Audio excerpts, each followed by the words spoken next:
If we look at the overview of photosynthesis, photosynthesis is divided into two parts. One is your light reaction and one is your dark reaction. So basically हम light reaction को बोलते हैं it is a phosphorylation reaction. Light reaction का target होता है formation of your ATP and NADPH. ये जो दो compounds बनते हैं यही दोनों compounds regulate करते हैं या drive करते हैं dark reaction को. तो डार्क रिएक्शन को बेसिकली हम एक रिडक्शन रिएक्शन कहते हैं. अब उस रिडक्शन रिएक्शन में हमारा ग्लूकोज का फॉर्मेशन होता है. वो ग्लूकोज के फॉर्मेशन के लिए we require ATP and also if you look at the equation CO2 plus H2O gives your C6H12O6 plus release of O2 as byproduct. इस कंपाउंड में ये जो रिएक्शंस होती हैं, जो डार्क रिएक्शन होगा that is the reduction of CO2 to glucose. जो reducing molecule होता है, जो डोनर होता है हाइड्रोजन का, वो डोनर हमारा NADPH होता है. मीनवाइल ये सारे रिएक्शंस में रिक्वायर ATP. तो वो जो दो प्रोडक्ट्स होते हैं उसका हम बोलते हैं तैयारी लाइट रिएक्शन में होती है. ओके, गिविंग एन ओवरव्यू अगर हम क्लोरोप्लास्ट में देखें तो क्लोरोप्लास्ट में the light reaction is done in the thylakoid membrane. Thylakoid में हमारा जो अरेंजमेंट होता है that is in form of granule stack. तो थाइलाकॉइड में there is a cluster of pigment. Light reaction is mediated by chlorophyll molecule. वो chlorophyll molecule का जो क्लस्टर होता है that is present in the thylakoid. तो thylakoid is the site of light reaction, whereas इसमें जो energy बना ATP and NADH that is passed on into the stroma. So we can say the stroma is the site for your dark reaction. Okay, so in this video we will study the light reaction and in the next video we'll study the dark reaction. So light reaction start करने से पहले there is some basic principle. Light reaction में ATP का formation electron transport से होता है. So first we will understand कि how are the electrons responsible for the formation of ATP. Basically होता क्या है, जब सनलाइट पड़ती है क्लोरोफिल मॉलिक्यूल पे तो chlorophyll it absorbs the sunlight. Chlorophyll हमारे में फोटो सिस्टम जो थाइलाकॉइड में है अलग अलग पिगमेंट्स होते हैं. We have chlorophyll A, B, carotenoid. तो हर पिगमेंट एक कैरेक्टरिस्टिक वेवलेंथ को अब्सॉर्ब करता है. ओके, तो जैसे सनलाइट पड़ा एंड एक क्लोरोफिल पिगमेंट ने उस सनलाइट को अब्सॉर्ब किया. ये जो क्लोरोफिल होते हैं वो एक एक नहीं होते, they are present in cluster. तो एक क्लस्टर ऑफ क्लोरोफिल में सनलाइट आया तो सनलाइट का फोटोन हम कहते हैं ना packets of energy. These photons are absorbed by the chlorophyll molecule. इस अब्सॉर्प्शन की वजह से क्लोरोफिल के जो इलेक्ट्रॉन्स होते हैं they are transferred to a excited state. Energy absorb करेंगे, वो अपने ऑर्बिटल को छोड़ के एक हाई एनर्जी ऑर्बिटल पे चले जाते हैं. नाउ वी नो कि हाई एनर्जी लेवल पे वो इलेक्ट्रॉन ज्यादा देर नहीं रुक पाएंगे. In fact in 1 billionth of the second ये इलेक्ट्रॉन वापस अपने ग्राउंड स्टेट पे आ जाते हैं. लेकिन ये एक्साइटेशन जो हुआ है that is because of absorption of energy. तो इलेक्ट्रॉन एक्सेस ऑफ एनर्जी लेके एक्साइट होते हैं. तो जब वो अपने ग्राउंड स्टेट पे आते हैं वो अपना एनर्जी रिलीज कर देते हैं. They release the energy in form of your heat.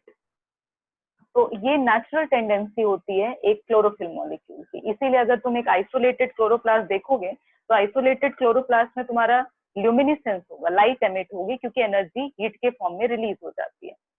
लेकिन हमारे थाइलाकॉइड में ऐसा नहीं होता. The chlorophyll molecules are not individual. एक क्लस्टर ऑफ क्लोरोफिल होता है अलॉन्ग विद प्रोटीन. ये सबको मिला के हम बोलते हैं हमारा एक फोटो सिस्टम बनता है. ठीक है, जिसको हम PS कहते हैं. तो थाइलाकॉइड में there are different photosystem. तो जितने टाइप के क्लोरोफिल्स होते हैं तो हम दो टाइप का फोटो सिस्टम पढ़ते हैं, different type of proteins and different type of pigment. तो वहां पे क्या केस होता है कि जब उन फोटो सिस्टम का क्लोरोफिल अब्सॉर्ब करेगा फोटोन, वो एक्साइटेड स्टेट में जाएगा. वो इलेक्ट्रॉन ग्राउंड स्टेट में नहीं आता क्योंकि देर इज अनदर मॉलिक्यूल. हम बोलते हैं वहां पे एक प्राइमरी इलेक्ट्रॉन एक्सेप्टर होता है जो इलेक्ट्रॉन को एक्सेप्ट कर लेगा. उसका रिड्यूसिंग पावर कम होता है, वो खुद रिड्यूस हो जाता है और क्लोरोफिल वापस से ऑक्सीडाइज हो जाता है. ओके, अब ये इलेक्ट्रॉन एंटर कर जाता है एक ETC में एंड ETC से वो पास ऑन होता जाता है.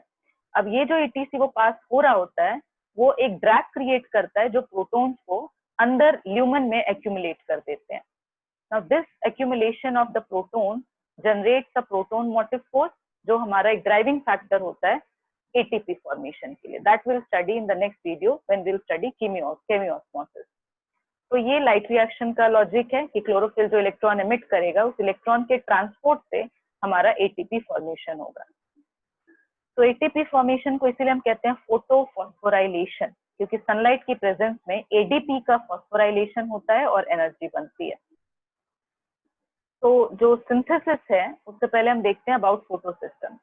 तो थाइलाकॉइड के मेम्ब्रेन में there is a cluster of pigment. अब वो क्लस्टर ऑफ पिगमेंट अलग अलग होते हैं, अलग अलग टाइप के क्लोरोफिल हैं, तो हम उसके बेसिस पे दो फोटो सिस्टम्स पढ़ते हैं. There is PS1 and PS2. दोनों में तुम्हारा chlorophyll A, chlorophyll B, different types of carotenoid same होते हैं. ठीक है. Chlorophyll A as you know is the universal plant pigment and carotenoids might differ. Actual काम क्लोरोफिल ए का ही होता है. ये सारे पिगमेंट वो जो सनलाइट आ रही है उसको ट्रैप करके अल्टीमेटली पास ऑन करेंगे क्लोरोफिल ए के पास. क्लोरोफिल की क्या चीज उसको ज्यादा इंपॉर्टेंट बनाती है क्लोरोफिल ए की? इस फोटो सिस्टम में जैसे ये बहुत सारे पिगमेंट डिस्ट्रीब्यूटेड हैं, क्लोरोफिल ए जो होता है वो लोकेटेड होता है एक रिएक्शन सेंटर के पास. This is a reaction centre. अब ये reaction centre is that place जहां पे तुम्हारा लोकलाइज्ड होता है एक प्राइमरी इलेक्ट्रॉन एक्सेप्टर. तो क्लोरोफिल ए इतना वैल्यू इसलिए रखता है क्योंकि उसका जो लोकेशन होता है that is nearest to the reaction centre.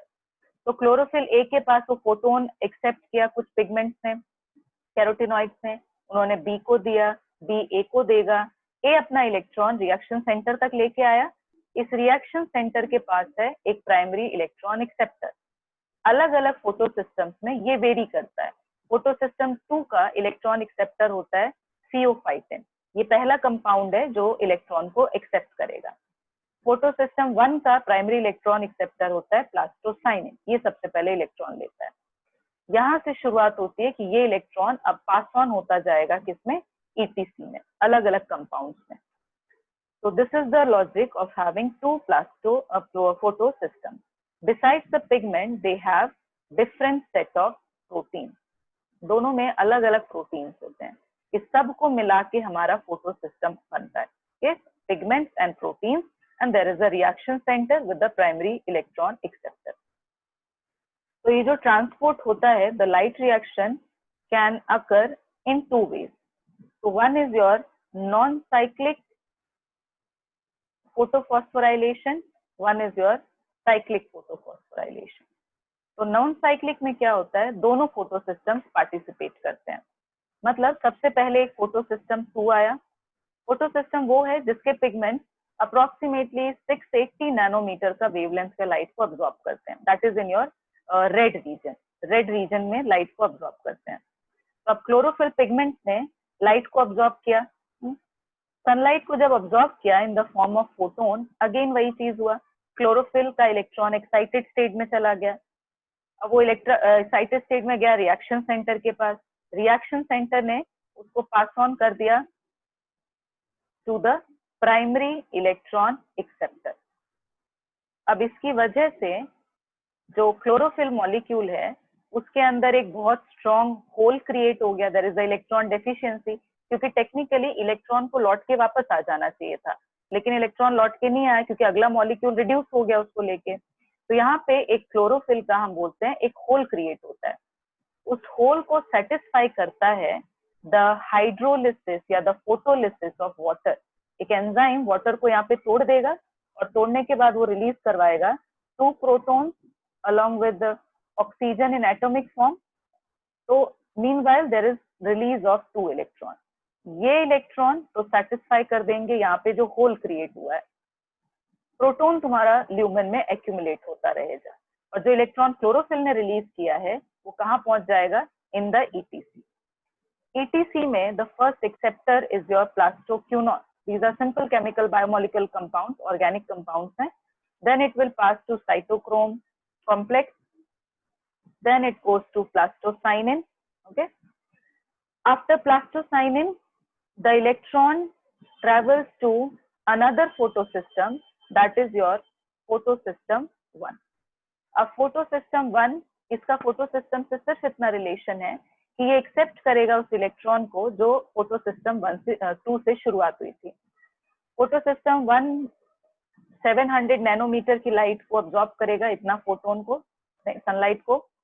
इसमें भी वही होगा, क्लोरोफिल मॉलिक्यूल एक्साइटेड स्टेट में जाएंगे, रिएक्शन सेंटर के पास जाएंगे, प्राइमरी इलेक्ट्रॉन एक्सेप्टर के पास जाएगा, एंड प्राइमरी इलेक्ट्रॉन एक्सेप्टर के पास जाने के बाद it will transfer the electron to another compound जिसको हम कहते हैं फेरोडॉक्सिन। फेरोडॉक्सिन ये इलेक्ट्रॉन भेजेगा to NADP। along with the electron it provides proton देगा, एंड तुम्हारा NADP बन जाएगा NADPH, reduced compound, second compound. तो ATP यहाँ बन गया ETC में, NADPH यहाँ बन जाएगा। Okay, and this is mediated by an enzyme which is called as NADP reductase, क्योंकि वो रिड्यूस कर रहा है NADP को। ओके, तो यहाँ जो होल क्रिएट हुआ उसको वाटर के फोटोलिसिस ने सेटिस्फाई किया। यहाँ जो होल क्रिएट हुआ उसको इस फोटो सिस्टम 2 से निकले हुए इलेक्ट्रॉन ने सेटिस्फाई किया। Okay, now they are at stable condition, so we form the 2 compounds here. क्योंकि यहाँ इलेक्ट्रॉन घूम के वापस नहीं आता, इसको हम कहते हैं non cyclic photophosphorylation. Coming to the cyclic photophosphorylation, cyclic में इलेक्ट्रॉन वापस घूम के जहां से ओरिजिनेट हुआ था वहीं पे वापस आ जाता है। इसमें सिर्फ एक ही फोटो सिस्टम इन्वॉल्व होता है, फोटो सिस्टम 1, जो 700 नैनोमीटर की लाइट अब्सॉर्ब करेगा। अगेन इसका क्लोरोफिल मॉलिक्यूल एक्साइट हुआ, एक्साइट होके कहाँ गया, रिएक्शन सेंटर, रिएक्शन सेंटर से primary electron acceptor, primary electron acceptor के बाद it will go to ferredoxin, ferredoxin के पास गया। फेरोडॉक्सिन के बाद again it participate in the ETC, again ETC यहाँ पे भी आएगा, that's a common thing. Cytochrome complex यहाँ पे आया, then it goes to plastocyanin. लेकिन दूसरा कोई फोटो सिस्टम नहीं है इस इलेक्ट्रॉन को लेने के लिए, तो वो इलेक्ट्रॉन वापस साइकिल बैक होके it come back to the PS1। तो यहाँ पे ये डिफरेंस देखने को मिलता है कि वहां पे इलेक्ट्रॉन होल को पहले वाटर का फोटोलिसिस सेटिस्फाई कर रहा था और दूसरे फोटो सिस्टम का PS1 का सेटिस्फाई कर रहा था। इसके केस में ये जो इलेक्ट्रॉन होल क्रिएट हुआ है, इस इलेक्ट्रॉन होल को वो सेम इलेक्ट्रॉन खुद वापस आके सेटिस्फाई करता है। तो यहाँ पे obviously there is no synthesis of NADPH, कोई NADPH नहीं बनता है, बनता है सिर्फ ATP, there is ATP formation. तो प्लांट साइक्लिक तब करते हैं जब उनमें एक डिसबैलेंस होता है। मान लो उनका केल्विन साइकिल में अगर केल्विन साइकिल के लिए एनर्जी कम हो रही है तो NADPH तो जमा होता जाएगा।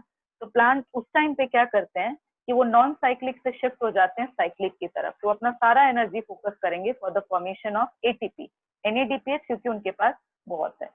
Now these 2 compounds are transferred from the thylakoid to the stroma.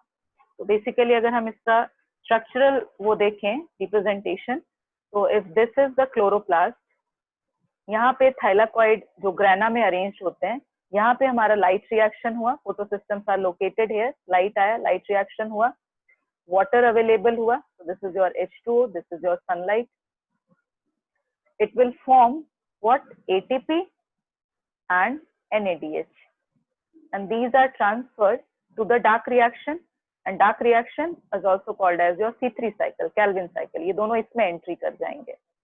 And Calvin cycle में तुम्हारा रिलीज होगा what, you will see the release of ADP and NAD, okay, so this is H। तो ये दोबारा एंट्री करेगा thylakoid में and ये cycle continue चलती रहेगी। तो अगर डिसबैलेंस हुआ तो प्लांट नॉन साइक्लिक से साइक्लिक की तरफ स्विच करता है।